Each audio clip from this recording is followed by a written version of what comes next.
Hey everybody, Frick the Tech Guru here, and today, fresh from Korea, we are going to take a look at the brand new Samsung Odyssey G7 gaming monitor. This is the 2021 edition.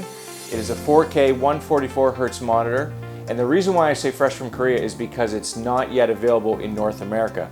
I have both an Xbox Series X and a PS5, as well as a gaming PC, and I wanted something to really take advantage of that HDMI 2.1 and the 4K at 144 Hz. So what we're going to do today is we're going to unbox it, we're going to take a look at it, we're going to compare it to last year's Odyssey G7, and we're going to see how it runs on the new systems as well as the PC. So stay tuned, we'll get right at it. Alright, sorry for the bad camera angle here, but that's as high as my tripod goes, but we're going to see what's inside. This is a pretty big box. Again, it's a 28-inch monitor. So let's see what's inside. Surprisingly, all of, well, most of the stuff is in English. But as you can see, this is all in Korean right here. So first of all, we have the a display port. Let's open this up and see.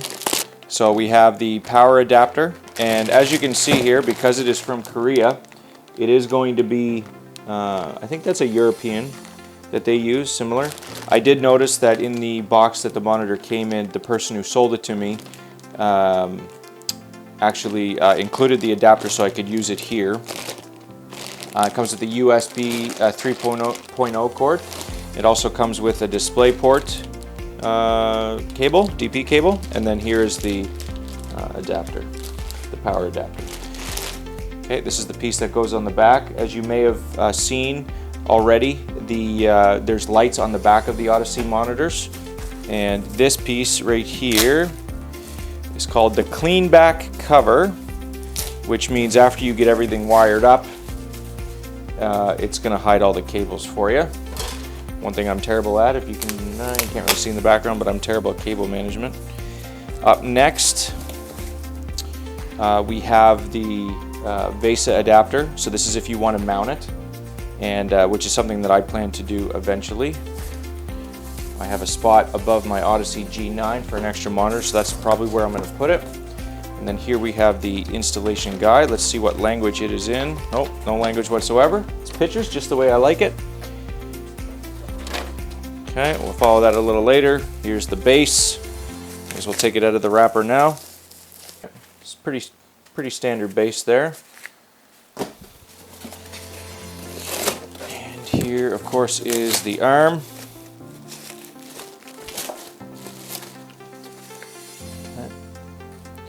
Alright, there's the arm for the stand, for the base. And then of course underneath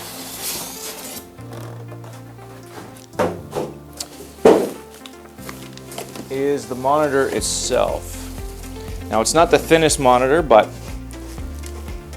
that's okay. And there it is. Now you can't quite get a really good look at it, so what we're going to do is we're going to put it together, get it on the base, and then we'll have a closer look. Alright, before we turn it around, plug it in, and get everything hooked up, I thought I'd show you the back and the IOs that you have. First, you have a headphone jack, you have two HDMI 2.1s, you have your display port, and then on the other side you have your USB output to your PC, and then you have two USB 3.0 inputs, and then you have the DC in, which is your plug, obviously. So there's the back. As I mentioned before, this area lights up.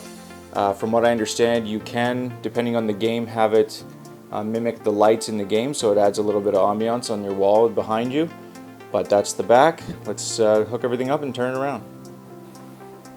Okay, also one thing that you should know, with the stand that comes included, the monitor will go up and down. It will also turn side to side, swivel this way. It will also tilt. And if you really want to, you can rotate it full 90 degrees. Alright, so I have everything hooked up, ready to go, but before I turn it on for the very first time, I wanted to discuss some of the key differences between last year's model and this year's model of the Odyssey G7. There's been a lot of arguments going around online as to which one is better, so after I give my differences, please let me know in the comments below which one you would rather have. Now, first of all, last year's model introduced something that no other gaming monitor have, and that's a 1000R curvature, which supposedly matches the curvature of the human eyeball. It also is the same as the Samsung Odyssey G9 behind me. So it gives you a much better viewing angle according to Samsung. As you can see with this year's model, it is a flat conventional screen. Last year's model also featured a TN panel, which was 240 Hz at 1440p or Quad HD. This is now an IPS panel at 4K and 144 Hz. Last year's model also came in two different sizes, the 27-inch and the 32-inch at $699 and $799 US respectively. This year it only comes in one size so far, and it's the 28-inch, and it's rumored that when it releases in North America, it's either going to be $799 or $899 US. Other than that, similar, they both have a 1 millisecond response time. They both have G-Sync and FreeSync, and overall they're just amazing monitors. So as I mentioned, the PS5 is hooked up, ready to go. We're going to turn it on and see how it looks. All right, let's go ahead and fire up the PS5, see if it turns on. And what we want to determine here is whether or not the PS5 picks up the monitor and automatically adjusts the settings to the 4K 144 Hz. Okay, so it is detecting that it's a newer screen. It's asking me to adjust my display size. And now it's asking me to adjust my HDR. So what I want to do is exactly how it says. You want to pick the label so that it's barely visible on each screen. And I don't think I really did that properly because it is a little dark. I have not configured any of the settings yet, but let's get out of Final Fantasy here.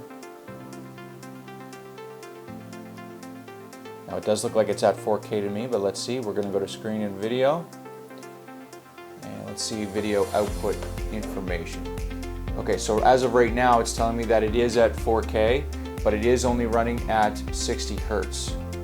60 Hertz. All right, so here we go. It says enable 120 Hertz output. Right now it says automatic. And it says enable 120 Hertz video output for games that support 120 Hertz. So I don't know if I have one of those right now. I'm going to quickly take a look. I know that the Xbox Series X does currently have more games that run at the full 120 than the PS5, but I may have one that does. So let me see if I can find one. Okay, so the only game that I have that is 120 Hertz is Destiny 2 on the PS5. And it's still showing me at 60 Hertz, and I believe it's because there is some settings in the on the monitor itself that I have to change to 120 first. Now, if I go to the menu, I don't know if you can see if it's that small, but you're going to see that everything is in Korean. And actually, it does show here that I'm at 144 Hertz, but I'm going to have to adjust these settings. So if I take my phone and I'm used the Google Translate app, as you can see, it will translate the Korean directly into English right on the screen. So I'm going to use that to fix my settings. Okay, so now that I got the menu in English, we may as well take a look at some of the settings. First of all, you have one little joystick here underneath that allows you to control. It's like a little joystick that allows you to control through the menus, and of course you just push it in. So you have your power off there, your source on that side, you have picture in picture, and then at the top you have your menu. So let's just go through some of the settings. If we go into the game section, right now it's refresh rate, which we can change. It doesn't allow us to change it right now. As you can see, it says it's at 144 Hertz. The adaptive sync is on, which is the G-Sync or the FreeSync.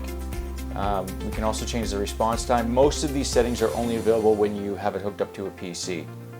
Ultra-wide game view. This is a really cool setting. This will actually make a widescreen inside of a widescreen and give you a much larger viewing angle, which is nice to have now that I've been using the Samsung Odyssey G9, which is a 49-inch ultra-wide. It's good to have that extra viewing. You also have a virtual aim point, which puts a target on the screen so that you don't have to, or so that you can hip fire a little bit more if you're playing a first-person shooter. It also has black equalizer, low input lag, and core lighting, which is the lighting on the back, which I talked about earlier. Now we have picture mode. We have picture mode. We can change it. I like the HDR dynamic. It looks a lot better. You can change the brightness, contrast, and sharpness. I'll play with that a little bit later. Over here we have our picture-in-picture, so you can have two screens at once. I'm not going to turn that on because I don't have anything else hooked up to it right now. There's the on-screen display, which I've changed to English, and it stays up for 20 seconds. And then we have our system, which has the local dimming, volume, PC auto video mode, input port version. Right now I'm on HDMI 2.1. As you can see, you can change it to 2.0 and 1.4. And you can also have auto source switch. This is also a new feature that allows you, if you're on PC and then you turn on your PS5, it'll automatically switch to the PS5 and vice versa. And then some support where we can also update the firmware, self-diagnosed information, and reset all. So that's the menu. Okay, so let's zoom back out on the camera, see if we can get a better view. Okay, so I did find out that the only mode on Destiny 2 on PS5 that is available in 120 Hz is the Crucible mode, which is the multiplayer. I did notice, however, that it did drop to 1080p resolution. I can tell for sure that it is 120 Hz because it is super smooth. But if I go to the settings here, back to where I was before, it is going to tell me that I am at 1920 by 1080 at 120 Hz. So it did have to drop in resolution to get that full 120, which does make sense. It does take quite a bit of graphical power to get native 4K and the full 120 Hz. So just keep that in mind. There is a full list of games that do run at 120 Hz. I'm sure some of them might run at the full 4K, but Destiny, which is the only one I have installed right now, is the only one, but again it drops to 1080p. So what I'm going to do now is, because I suck so bad at Destiny and pretty much every first-person shooter, I am going to switch over to the Xbox Series X and see if anything is any different. Okay, so we fired up the Xbox Series X. The first thing we're going to do is take a look at the settings, and we're going to see what it automatically gave us as far as a resolution goes. So right now it's showing that we are at 1440p and 60 Hz refresh rate. So let's try and change that and see what happens. We're going to go to 4K first of all. Okay, it seems to work. We want to keep that resolution. And then we're going to try and change the refresh rate to 120 Hz. Keep that refresh rate, yes. Okay, so it looks like it took both of those. Auto HDR is on, allow a variable refresh rate on as well. Okay, so it looks like everything is good there. Let's quickly load up a game. I'm going to load up one of my all-time favorites, Rocket League, and Rocket League is confirmed, according to the website that I saw, that it does run at a full 120 Hz. We're going to see.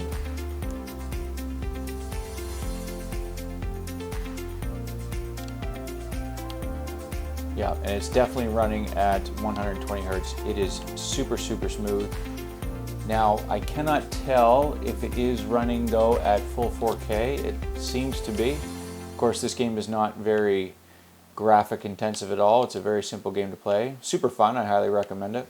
I'm just going to drive around here. Yeah, everything looks to be good.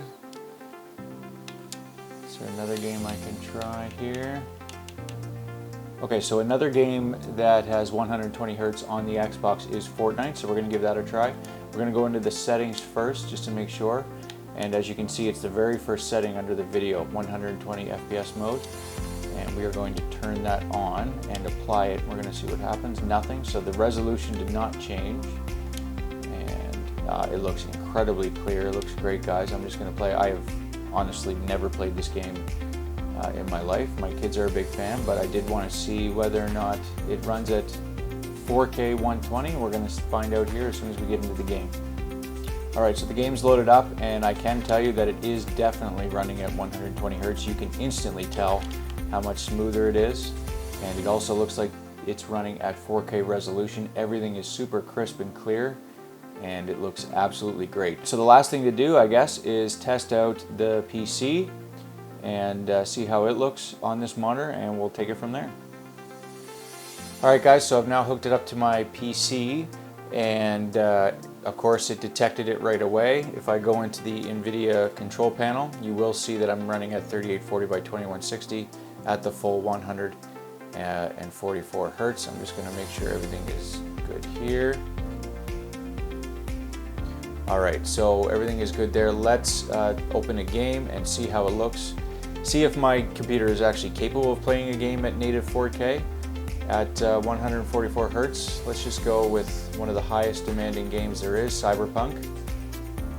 Alright, so Cyberpunk is loaded. Let's just go into the settings and see what we have here under graphics. I'm going to put it on Ultra just to see how it works. I am running the game 144 and at full resolution. So again, this is a really high-end game as far as graphic goes, so it may not run properly, but we're going to try it anyway. Okay, so this is Ultra Graphics at 4K. It looks absolutely amazing. It is not running at the full 144 Hz. Let's just take the graphics down a notch and see what happens. Alright, that's a little better. I would say that's running in between 60 and 90. Still not 144 Hz, but looks good anyway. Okay, finally, this is Horizon Zero Dawn. It's currently running at 4K. Again, not running at a full 144 Hz. Let me just see if the settings say anything. No, they do not. But it does look absolutely fantastic. The HDR looks great. The resolution is nice and crisp. The graphics are incredible. And just an all-around great monitor. Alright, so I got my monitor mounted and it's now sitting where I want it to stay. It's going to be a great complement to my PS5 and Xbox Series X. If you want my honest overall opinion so far, I would say that it is probably the best or one of the best gaming monitors out there. It ticks all the boxes. It's got the HDR, it's got G-Sync, 1 millisecond response time, 4K and 144 Hz. So it's definitely one of the best monitors out there. Again, you are going to pay a premium for a monitor like this right now because there aren't too many, but in my opinion, it's definitely worth it. So hopefully you guys enjoyed the video. If you did like it, please give it a thumbs up. If you want to see more videos coming, please subscribe to my channel and hit the notification bell. And we'll see you on the next one. See you guys.